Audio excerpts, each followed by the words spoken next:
All right, welcome everyone. It's time for another deep dive. And it seems like a lot of you are really interested in mentalism and, like fortune telling, predicting the future, all that kind of stuff. That's fascinating, isn't it? It is. Yeah. So we're going to be looking at Encyclopedia of Mentalism by Robert A. Nelson. It was published sometime before 2025, Oh, wow. which is interesting because like that kind of adds this cool timeless layer to it all, you know? It does. And you know what I think is so interesting is that we think of mentalism a lot of times as like pure entertainment. Right. But this book really dives into like the psychology and the business savvy behind it. Like, Oh, interesting. it's not just about the tricks, but how do they cultivate that aura of mystery while tapping into, like what we as humans crave, that desire to know the unknown. So like a mentalist is like a savvy entrepreneur almost. Exactly. And Nelson actually talks about the evolution of the image of a mentalist Okay. from like those mysterious turban-clad figures of the past to like the more modern, almost scientific persona many Right. shop today. Hmm. It's fascinating how they've kind of adapted to our changing understanding of the world. Yeah, and speaking of adaptation, the book mentions how mentalism itself has roots in like ancient divination practices. Wow. Yeah. Like we're talking astrology, Nostradamus, that kind of deal. Wow.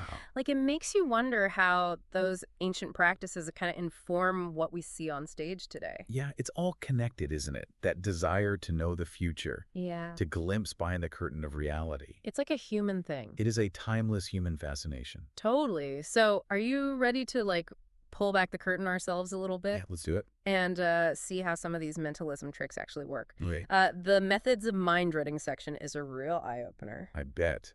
Yeah. I'm always fascinated by the ingenuity behind these illusions, how they play on our perceptions and assumptions. Yeah, so first up, we have the direct contact phone. So picture this. The performer has like hidden stage contacts, and an assistant is like feeding them information about the audience. It's like Wow. having a secret communication line, you know? It's a classic technique of misdirection Right. while the audience is focused on every, like, word and gesture. Right. The real work is happening behind the scenes. Oh, totally. Then there's the back of house deal. Okay. This is where audience members like write questions, they put them in a box, but an assistant has already swiped them beforehand. Oh, sneaky. It's like a magic trick on a grand scale almost. And what's so fascinating is that it hinges on our assumptions, right? We Totally. see the questions being collected, Yeah. so we assume, oh, they're safe until the mentalist reveals them. Right. But it's a simple but effective way to manipulate our perception of reality. Yeah, and it's not just like these elaborate stage setups either. Right. Nelson talks about how mentalists use everyday objects in like incredibly clever ways. Yeah. Like clothing, watches, you name it. They've found a way to conceal information like right under our noses. It goes to show that the most effective illusions often utilize, like the seemingly mundane, Right. like we're so accustomed to those everyday objects, Right. we never suspect that they could be part of the act. It's like we're so focused on the extraordinary that we overlook the ordinary. Precisely. Right. And that's what makes mentalism so effective. Yeah. It exploits our blind spots, our tendency to focus on the obvious, while missing the subtle manipulations happening all around us. He even talks about these things called wax boards and their modern version, UP clipboards. They create secret carbon copies of written questions. That's so clever. It's like having a hidden window into the audience's thoughts. And again, it plays on our assumption. Yeah. We see a clipboard and we think, okay, that's a clipboard. Clipboard. But for the mentalist, it's a tool of deception, a way to secretly gather information without raising suspicion. So, like, thinking about all these techniques, Yeah. it makes you wonder, like, are we all just susceptible to these mental games? That's the big question, and I think everyone listening should ask themselves that. Yeah. The key takeaway here is that mentalists are masters of exploiting our cognitive biases, Okay. our tendency to see what we expect to see. Right. It's not necessarily about having like supernatural powers, but rather understanding how our minds work Right. and then using that knowledge to create these incredibly convincing illusions. So you're saying we need to be more aware of our own mental blind spots. Absolutely. It's about becoming more discerning observers, Okay. questioning our assumptions, looking beyond the Yeah. surface to understand the real mechanics at play. Yeah. And who knows, maybe learning about these techniques will even help you spot similar tactics used in everyday life outside the realm of stage magic. Oh, that's a good point. Ah, Okay, so we've seen like how mentalists manipulate information and play on our assumptions. right. But what about those grand, like seemingly impossible feats? You know, the stuff that really makes you wonder if there's like something more to it. That's where things get even more intriguing, right? The book has a whole chapter on psychic tests, Right. those acts that seem to defy logic, tap into the supernatural. And it's amazing how Nelson breaks down some of these classic tests, like thumbnail writers Oh, and Nelson's ghostwriter, for yeah. example. Well, what? These are like tiny concealed devices a mentalist uses to write down predictions or messages secretly. Ooh, sneaky. Right. Again, it's the subtlety that makes it so powerful, right? Yeah. Our attention is drawn to the big picture, the dramatic presentation. Right.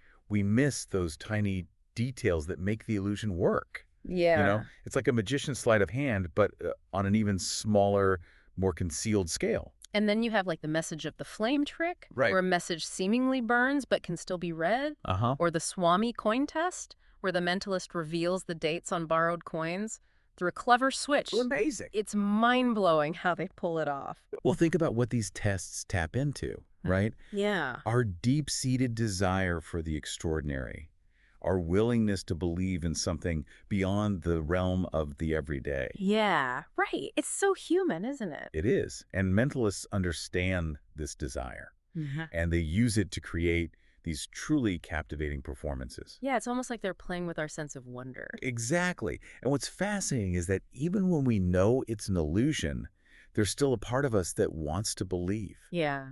It speaks to the power of suggestion, the Mm. way our minds can be influenced to fill in the gaps and create meaning where there might be none.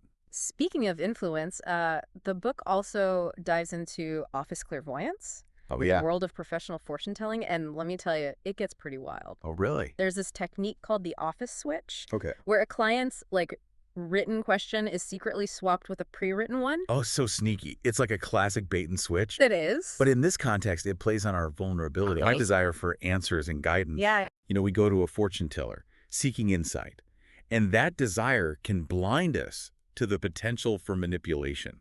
Then there's cold reading, Yeah. using general statements and observations to create the illusion of personalized insight. Yeah, it's amazing how effective that can be. It is. Cold reading is a fascinating technique. It leverages our tendency to find meaning in even the most vague statements. Sweet. It's like a psychological puzzle where the reader uses subtle cues and observations to piece together a narrative that resonates with the individual. It makes you wonder how much of what we believe is based on actual insight versus clever manipulation. That's the key question, isn't it? Yeah. And it's something we should all consider, not just in the context of fortune telling, but in all areas of life. Yeah. Think about personality tests, horoscopes, even targeted advertising. Right. They all use similar techniques to appeal to our desires, fears, and insecurities. It's like this book is giving us a secret decoder ring for understanding the world around us. That's a great way to put it. Yeah. It's about developing that critical eye, that ability to step back and question what we're being told. Mm-hmm. Look for the underlying mechanics, the subtle cues that might be influencing our perceptions. So we've uncovered the secrets behind some of these seemingly impossible feats. Right. Now, what about the mentalists themselves? Yeah. The book does mention the ethical dilemmas they face, right? It does, and this is where things get really interesting. Yeah. Mentalism at its core is about entertainment, Right. but there's a fine line between entertainment and exploitation, Right. especially when dealing with people's deepest desires and vulnerabilities. Where do we draw the line between giving someone a sense of wonder and taking advantage of their hope for something more? Exactly, and it's not just about the intent of the performer. Okay. It's also about the responsibility of the audience, Right. the individual seeking guidance or entertainment. Right. We have to be aware of our own vulnerabilities, our own tendencies to seek meaning and certainty, even when it might not be there. So it's a two-way street then, It is. a shared responsibility between the performer and the audience. Precisely, and I think this book reminds us that the real magic of mentalism Yeah. lies not in the tricks themselves, Right. but in the interaction between the performer and the audience, Yeah. the way they co-create this experience of wonder, mystery, and the possibility of something more. This deep dive has really taken us down the rabbit hole, huh? It has. We've gone from those age-old divination practices Hmm. to modern-day techniques, even peeked behind the curtain at the psychology and the business of it all. It's amazing how this book reveals the interconnectedness of it all. Yeah. History, psychology, showmanship, they all weave together to create this fascinating world. So, if we were to distill it all down, Mm-hmm.